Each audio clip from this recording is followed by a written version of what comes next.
Going over to the UK next, where the government's proposed new anti-immigration laws have been heavily criticized. One such critic is sports presenter Gary Lineker, who works for the BBC. He compared the laws to 1930s Germany, which in turn caused some serious backlash, with many calling for his dismissal. The presenter finds himself all over the front pages in the UK this morning, and we can cross to our press reviewer, Leo McGuinn, to tell us more. Leo, what are the British papers saying about all of this?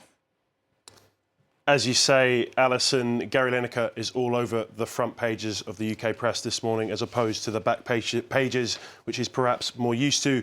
This all surrounds a tweet that he put out where he compared the UK's new migration policy, which would see migrants who come in by boat over the Channel, it would see them barred from re-entry to the UK and barred from ever applying for UK citizenship. He compared it to 1930s Germany.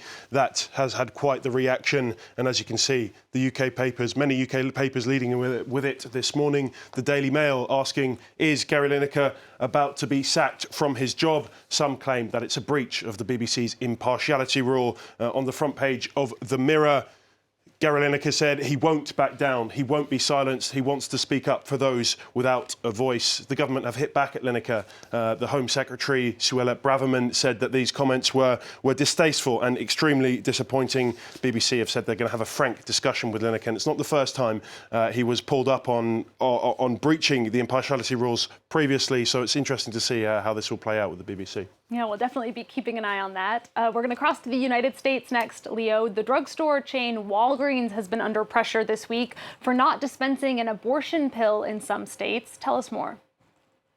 Yeah, Walgreens, the second largest drugstore in the US, they've said that they won't dispense the drug mifepristone, an anti-abortion drug. They won't dispense it in 21 states.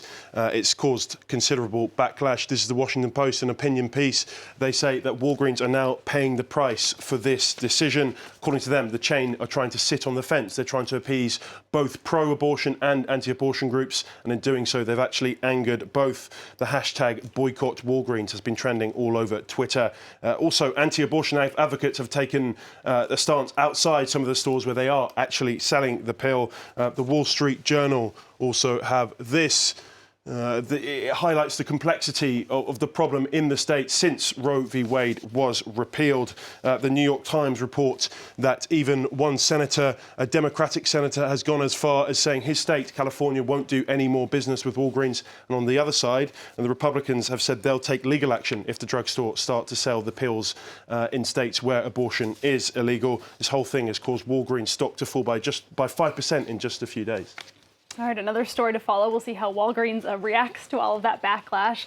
Moving to Japan next, and a trend that's taken off over the last month that has been described as sushi terrorism.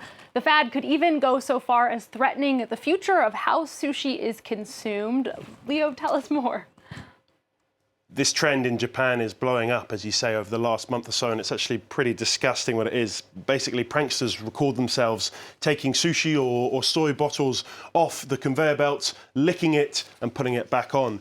So if we look at the Washington Post, it shows that it's changed the conveyor belt restaurant, the famous conveyor belt restaurants in Tokyo and surrounding areas. Some of them have changed the way they operate, and they've completely closed down the conveyor belts, allowing people to order from employees instead. The stunts have driven people away from these sushi restaurants. It's been called as a national revulsion, and just in the last few hours, this is in the Asahi Shimbun, which is one of Japan's leading newspapers, 3 pranksters arrested for one of these incidents. The 3 people, all aged between 15 and 21, are now in custody. They were filmed licking soy sauce bottles and replacing it, and then they were used by other customers, and it's hoped that these arrests will deter potential copycats in the future and show how serious this act actually is.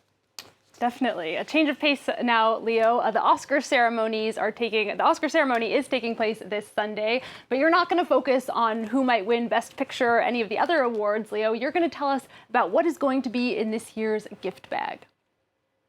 Yeah, look, Alison, it's probably too late for us to get an invite Thursday now. The ceremony is on Sunday, but I will tell you what's in the gift bag, the famous gift bag every year. The Guardian have this piece. I'll tell you how much it's worth first before telling you what's in it. 120,000 euros. Yes, 120,000 euros. There's some 60 items in it, including liposuction, Botox, all very Hollywood, a nice stay in Italy for 8, also some more normal items like wine and chocolates. My favourite item on the list, though, is a plot of land in Australia. They don't say where or how big it is, but come on, who can resist that? And all I'm hoping is maybe I've got 12 months, maybe I can secure an invite in 2024. I'll cross my fingers for you, Leo. Thank you very much for that look through the day's newspapers.